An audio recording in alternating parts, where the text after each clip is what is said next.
Hello, hello, lovely writers, and welcome to this week's Writerly Wednesday. We're going to dive right in talking about my top 3 tips for the first draft of your memoir. And I'm making that exception because I want you to think about it in its first draft, not in its final form, so that you give yourself permission to write what you need to write. So if you aren't already, please hit subscribe, hit that like button. If you like hearing about writerly tips and tricks, now let's dive in. You've decided to write your memoir, great. Here are my top tips. 1, I want you to give yourself at least a basic structure. And it can seem like, hey, why do I need to do that? I've lived my whole life. I know what I want to write. But hear me out. I want you to start with where you want to end up. This is where we're creating the container that we're writing in memoir as opposed to autobiography. We don't want your whole life from birth until today. We want to know why you're writing. This is one of the reasons why the best memoirists write more than one memoir. It's a snapshot. It's a particular message. So start with where you want the reader to end up when they finish your book. What do they think, feel, or know about the world and or that portion of your life that you are sharing? Once you've created that container, you can go back to wherever you're starting it and give yourself some plot points. If you've been around a while, you know that I don't believe that you need to plot to the nth degree, but giving yourself some basics, i.e. starting with where you want to end up and then deconstructing it or reverse engineering it to where you want to start so that you give yourself that space.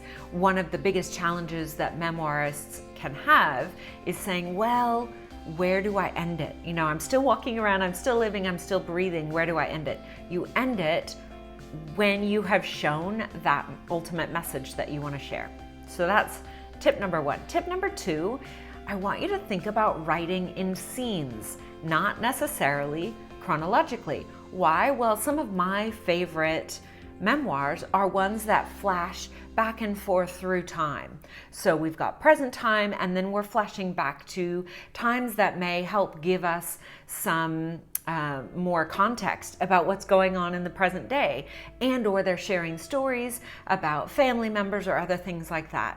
I want you to release yourself from the pressure of having to write your memoir in exactly the order that it will eventually come to be in creation once it's a book. Give yourself permission simply to write those scenes that you feel intuitively drawn to, and that based on this container and the basic structure you've given yourself, that you know that you think that you want to include. Chances are these may be shuffled or deleted altogether, but I want this first draft to be for you. And I want you to live it as you lived it, which is we walk around in the world and then we get triggered and we have a memory. Share that memory, share that experience, and write in scenes rather than telling, I did this, then I did this, then I felt this, then she said that, then I said this.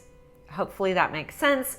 Go check back on some of the videos where we talk about showing versus telling. I really want you to get in the practice of being in a scene. Watch it play out in your head and then try to record what you are seeing. Okay, and the third tip is to share only truth.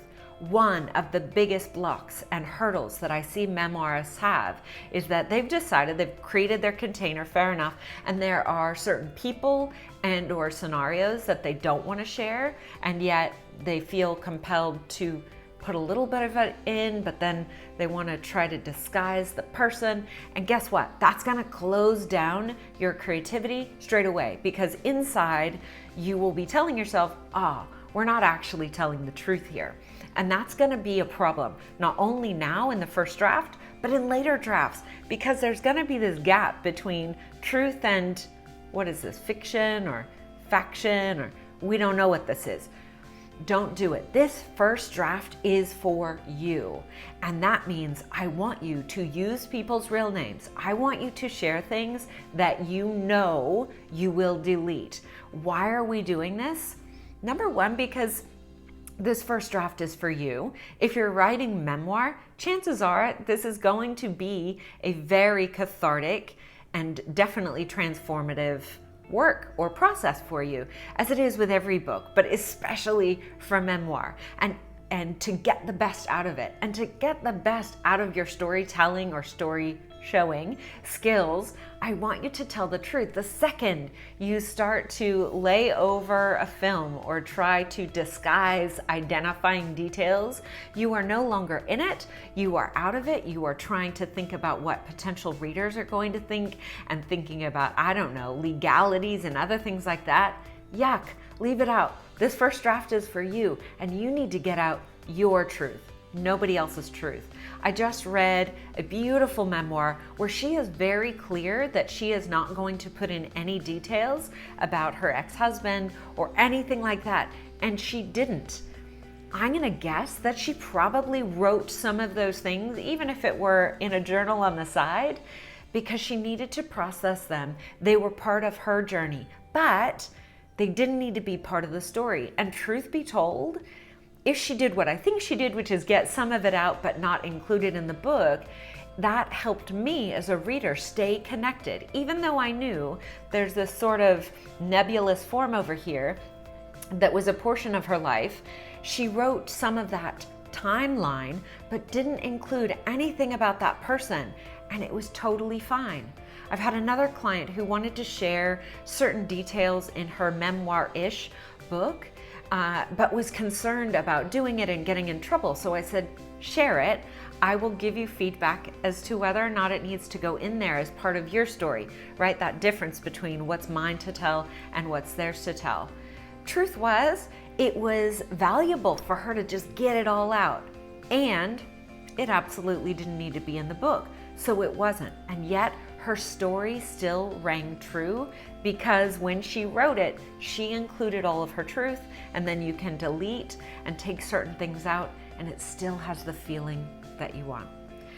This was a pretty quick video today. I do hope you enjoyed it. Like I said, if you haven't already, hit subscribe, hit the little bell to get notifications, hit that like button too, and please tell me, have you tried to write memoir? Are you writing memoir? And have you run into any of these potential pitfalls? Truth telling, not knowing your story container, anything like that. I would love to help you. Until next time, I hope you have a beautiful writerly week.